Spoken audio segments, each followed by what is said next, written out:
تخافون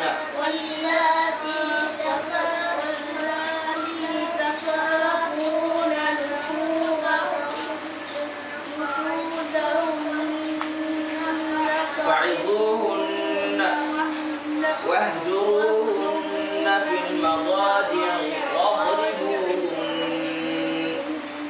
واضربوهن فإن أطعنكم فلا تبغوا عليهن سبيلا إن الله كان عليا كبيرا. Berikutnya الرجال.